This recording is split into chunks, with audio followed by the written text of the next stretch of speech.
Salut les Anacalypsiens, bienvenue dans cette nouvelle vidéo d'Anacalypsie. Donc aujourd'hui on se retrouve pour une petite vidéo autour de NXT. Voilà le dernier épisode avant Battleground qui aura lieu dans la nuit de dimanche à lundi. Voilà, tandis que Night of Champions lui aura lieu samedi soir, puisqu'avec le décalage horaire, comme ils seront en Arabie Saoudite, du coup le show aura lieu à 19 h en France. Bref, j'ai aucune idée de ce que je vais faire ce week-end. Tout ce que je sais, c'est que je serai dans ma famille. Du coup, si ma famille travaille ce week-end, du coup, bah, je pourrai regarder les shows. Si ma famille ne travaille pas, en plus, ce sera le week-end de mon anniversaire, donc forcément, je vais profiter de voir ma famille, peut-être même des amis. Voilà, il y a quand même assez peu de chances que je regarde les shows dans le week-end, peut-être un peu plus lundi et mardi matin. Mais bon, voilà. J'avais déjà expliqué ça, mais je vous le redis pour que vous vous inquiétez pas du fait que certaines des vidéos sortiront en retard en ce qui concerne les reviews de Night of Champions et Battleground.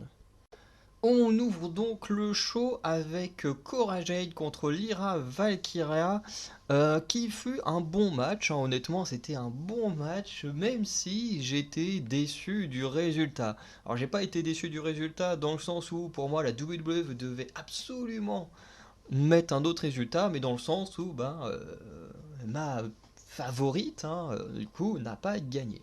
Bref. On a eu un match en soi plutôt sympa, hein. Les deux catcheuses commencent à bien se connaître. Je crois qu'on doit être au troisième ou quatrième, alors peut-être quatrième ou cinquième match entre Cora Jade et Lyra Valkyria. Donc voilà, on commence à bien.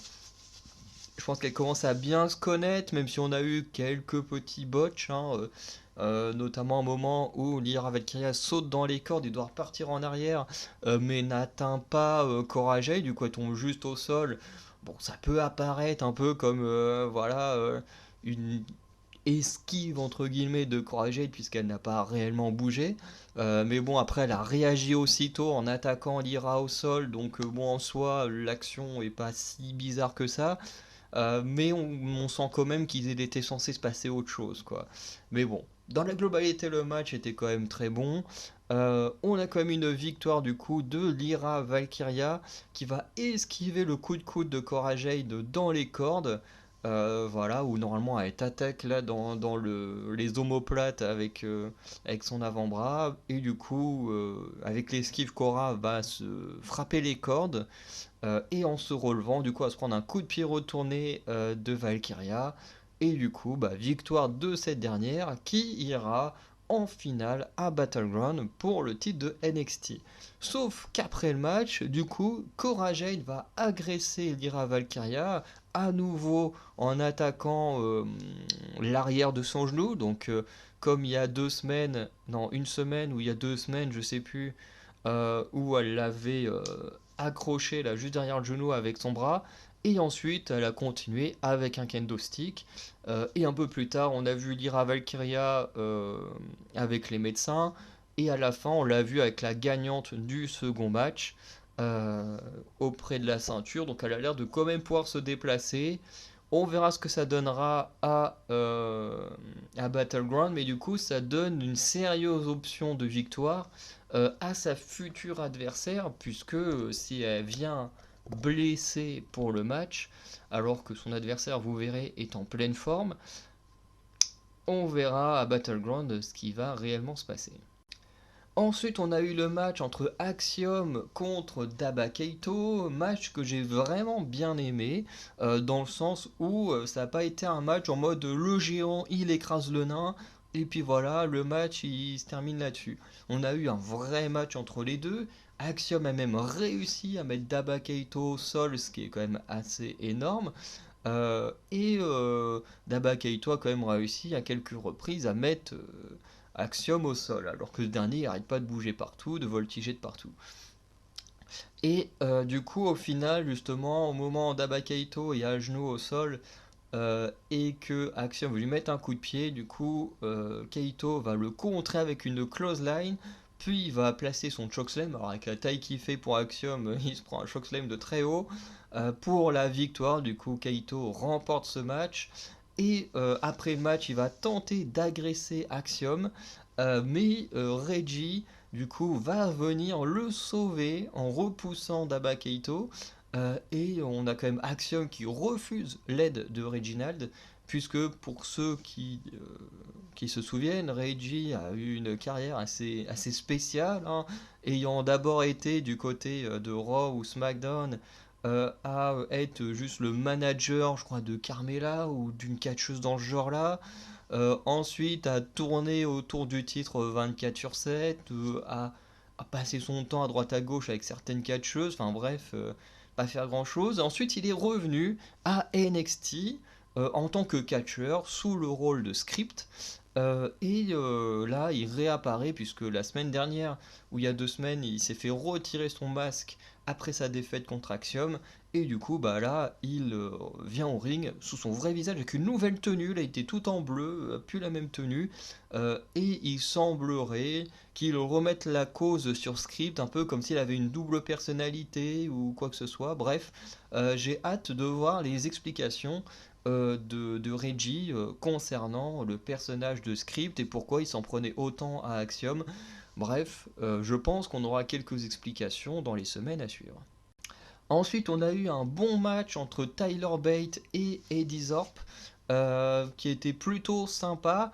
Le seul souci que j'aurais dans ce match, c'est qu'on a une victoire un peu trop prévisible.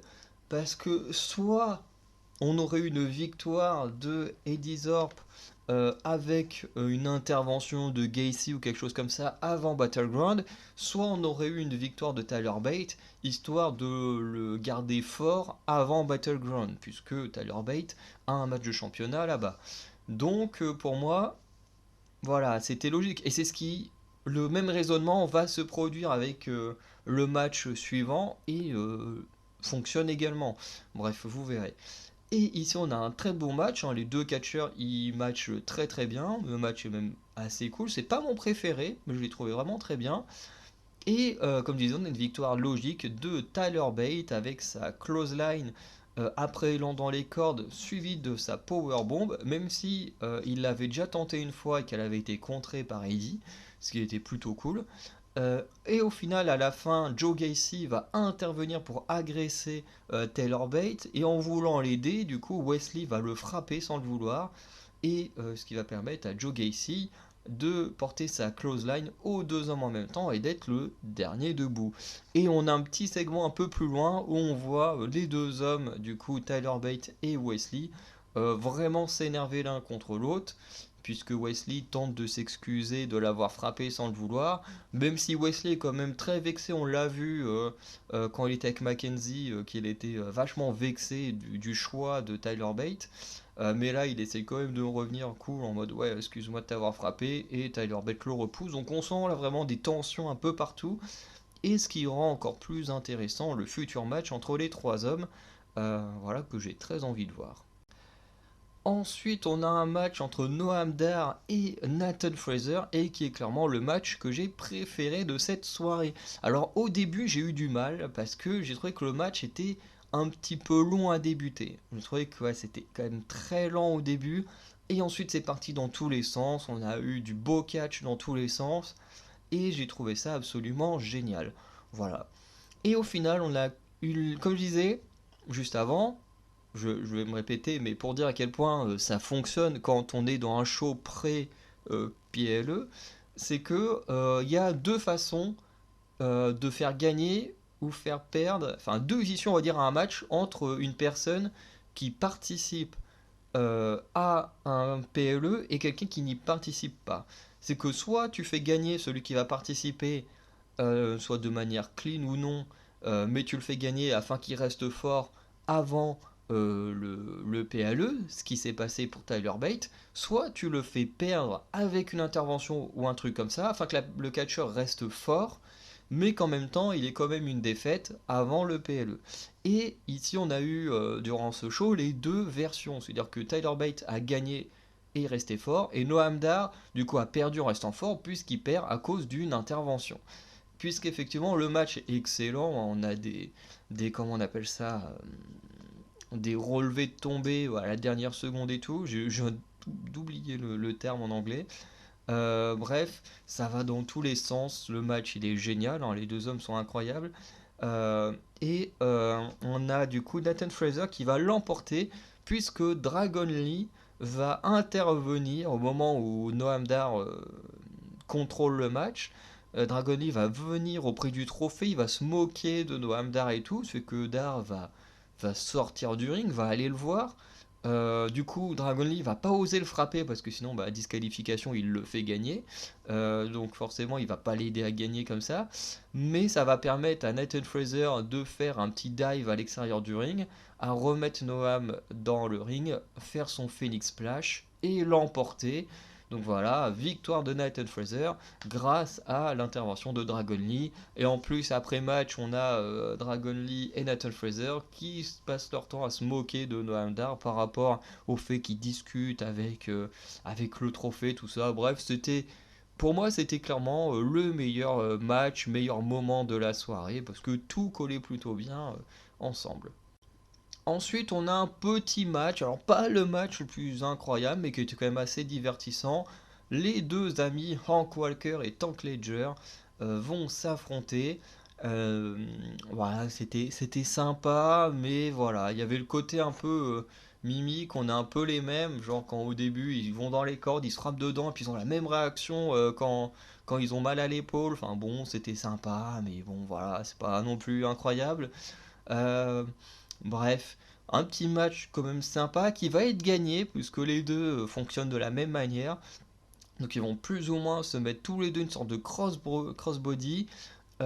Et du coup, Hank Walker va couvrir Tank Ledger quand les deux sont au sol pour remporter le match. Les deux vont plutôt se féliciter, vont pas s'en vouloir de l'issue du match.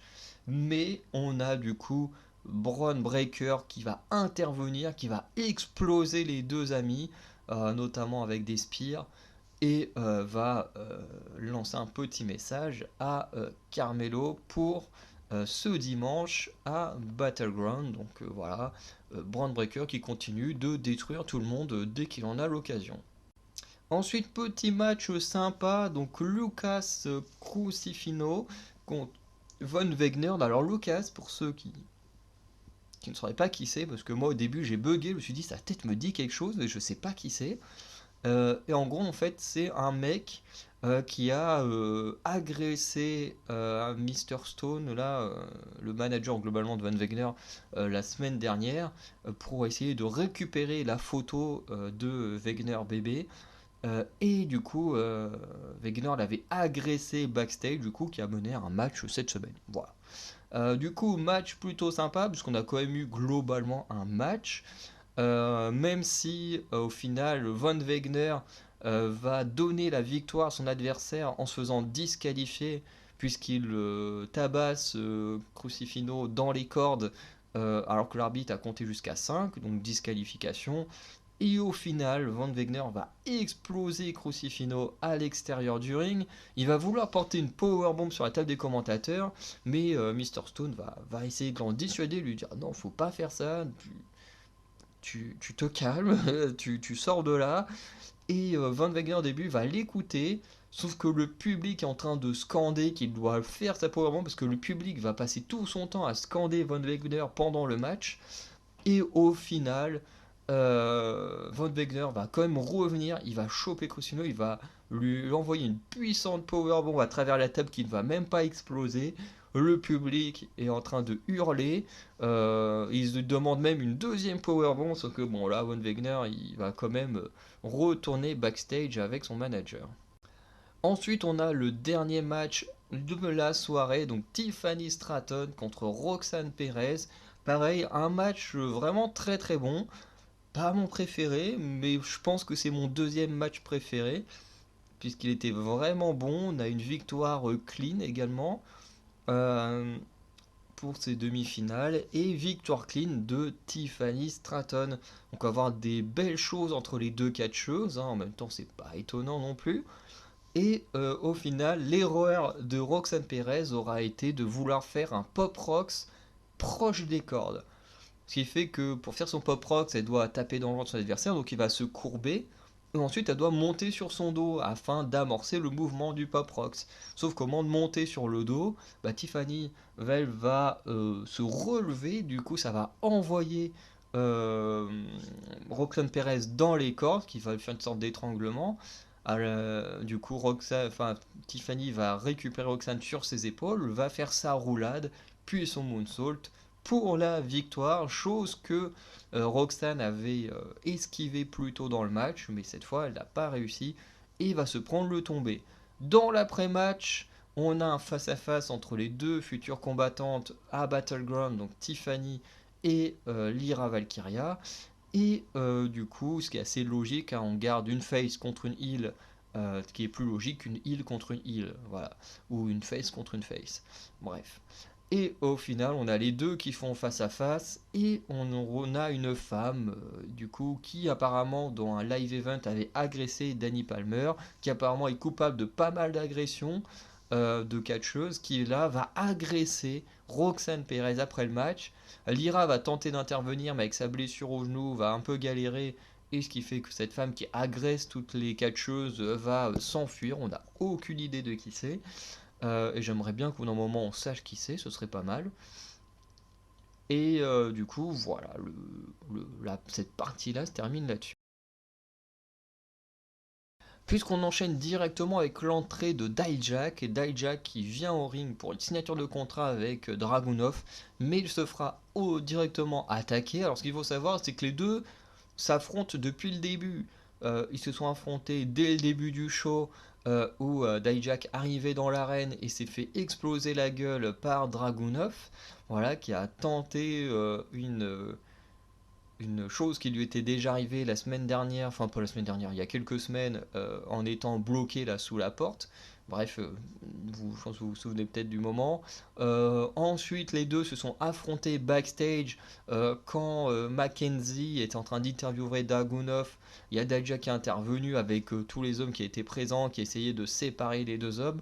Puis ensuite, on a eu cette partie dans le ring où les deux hommes se sont affrontés. C'est avec cette fois Dragunov qui a pris le dessus sur Dijak, voilà, avec notamment l'utilisation de l'escalier, enfin du moins tentative d'utilisation de l'escalier de Dijak. Bref, c'était plutôt sympa, voilà, parce que les signatures de contrat, souvent je trouve ça ennuyeux, mais là, il n'y a même pas eu le temps de discuter ou quoi que ce soit, c'était vraiment que de la baston. Entre deux, Dragunov a quand même signé le contrat parce qu'il avait clairement le dessus. Bref, c'était plutôt sympa. Pour conclure, on va parler de la preview de la semaine prochaine, puisqu'il y a un match seulement a été annoncé pour l'instant, et c'est un match que j'ai très envie de voir, donc j'espère que je ne me le ferai pas spoiler. C'est Jacy Jayne contre Gigi Dolin dans une stipulation qui s'appelle le Weaponized Cage Match, donc un match en cage avec des objets. Voilà. Alors je sais pas si ce sera une cage style Hell in a Cell ou une cage style cage, bref, en tout cas, les deux femmes seront en cage avec plein d'objets pour se battre et j'ai très envie de voir ça. Pour ma conclusion du show, j'ai trouvé qu'on avait un show plutôt pas mal. On a eu plein de matchs. On a quand même 1, 2, 3, 4, 5, 6 matchs.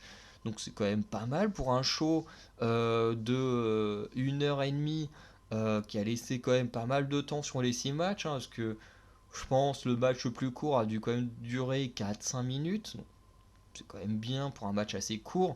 Et les matchs assez longs étaient très cool aussi. Donc voilà.